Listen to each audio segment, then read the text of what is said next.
This is a very powerful storm. This is the visible satellite image, and you can see as the sun comes out, look at this perfect Category 5 storm. 175-mile-per-hour sustained winds. At its peak, Katrina was 175. We haven't seen a storm of this strength in 10 years since Felix in 2007. Millions of Americans are looking ahead to another potential disaster.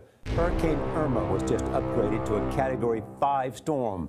It now packs maximum sustained winds of 175 miles an hour. So wind speeds at 175 miles per hour, which is unbelievable. Gusts at 185. So a strong Category 5 hurricane as it approaches the Leeward Islands. That is an absolutely devastating and catastrophic hurricane for these islands. Hurricane warnings have been issued, and hopefully their plans are in place, because a Category 5, that is pretty impressive. As Floridians prepare for the storm, many areas in the Caribbean are getting ready for a direct hit. Here's a look at Irma from space. Emergency officials say the storm could bring up to 10 inches of rain and 23-foot waves.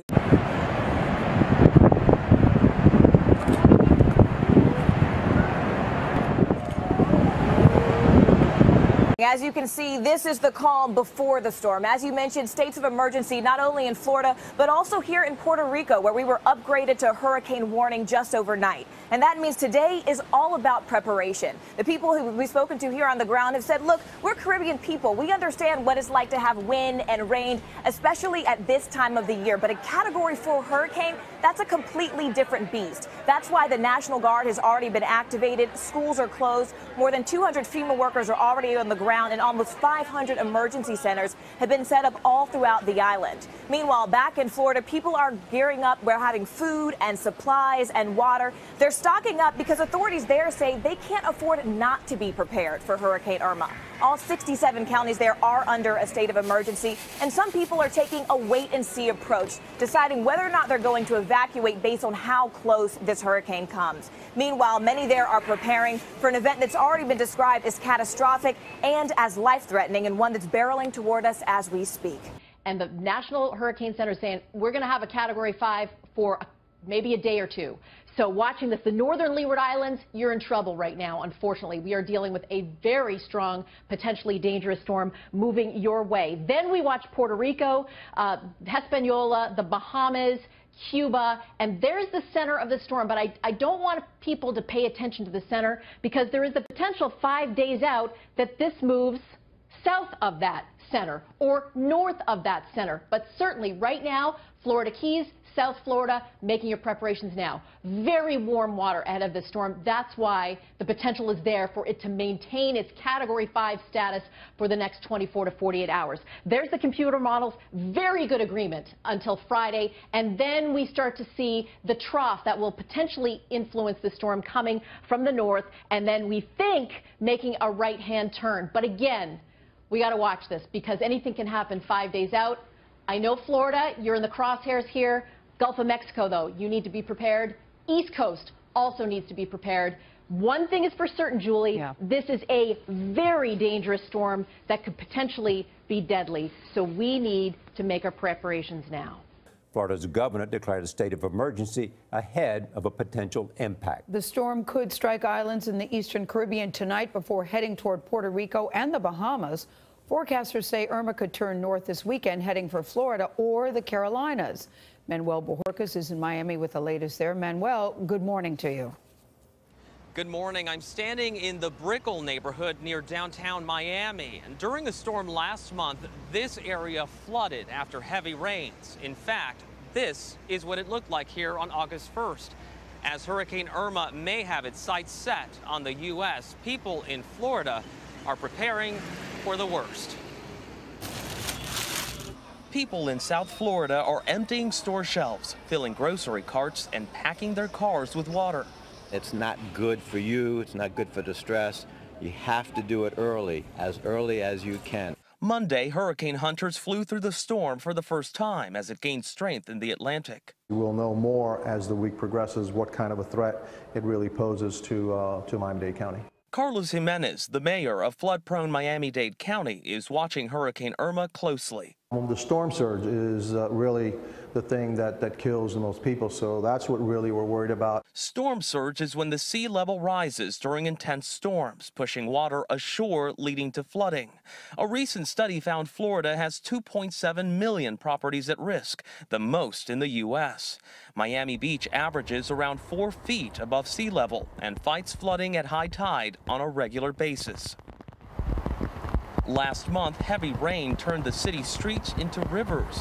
The anti-flood pumps failed during a power outage. The city has ordered portable backup generators, but Mayor Philip Levine warned the pumps may not be enough.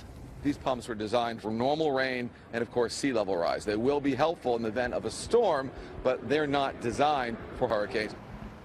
Irma now at Category 5, but for some perspective, it's been more than 100 years since 2 Category 4 hurricanes have made landfall in the U.S. in the same year. And with Harvey fresh on everyone's minds, the concern here in Miami and throughout South Florida is that if Irma makes landfall, it could also be disastrous. Good afternoon. It's Tuesday, September 5th. Big news coming at you from Irma. You may have already heard it has been upgraded to a major Category 5 hurricane. Sustained winds right now, 180 miles per hour with gusts up to 220. The forecast track has been slightly shifted off to the north and northeast here, staying over open, very warm waters of the Bahamas as it puts its sights on the southern part of Florida. That cone of uncertainty, obviously the model margin of error does grow significantly up to 5 days out. So southern Florida is within that cone of uncertainty as we get towards Sunday morning. Very, very dangerous storm out there right now. Those winds unfathomable. What prompted the upgrade to a Category 5? Well, Hurricane Hunter aircraft have been flying in and out of this storm pretty much constantly within the past 24 hours. They're passing each other on the runways as they're coming in from one mission and taking off for the next. Well, this morning they did a run through and found peak winds or sustained wind speeds of around 186 miles per hour. Big jump from the last time they were out there. This was found in the northeastern quadrant, and that prompted the upgrade there. So I want to tell you about the hurricane quadrants. Which ones are the worst? You cut it into 4 slices, quadrants, and you look at the northeastern side is always going to be the strongest. Why? You have to factor in the storm momentum or the storm direction. So it's moving off to the north here, so you have to take into account the storm movement speed and add in the wind speed, so you're always going to get those higher wind gusts there in the front right or the northeast quadrant. On the other side of that, the front left, still significant storm surge there, and you go off to the back right, significant wind speed still found within that. The back left, if you're talking in terms of weakest when you're dealing with a hurricane, you're going to find the back left as finding the weakest winds there. So we're going to have to watch that very, very closely as we go through the next few days here and see where that northeastern quadrant influences some land masses. Now, I also want to dispel some rumors that maybe you've heard on social media. I know I've been asked a few times, Tim, when is Irma going to grow and become a Category 6? News to me, there's no such thing as a Category 6. The Saffir-Simpson scale, which is what we use to gauge hurricane strength based on its wind speed as well as its minimal central pressure, only goes up to a Category 5, and that includes any storm that has sustained winds of 157 miles per hour or stronger, which is where Irma currently sits. It cannot grow in categorical size from there. This is the strongest of all hurricanes.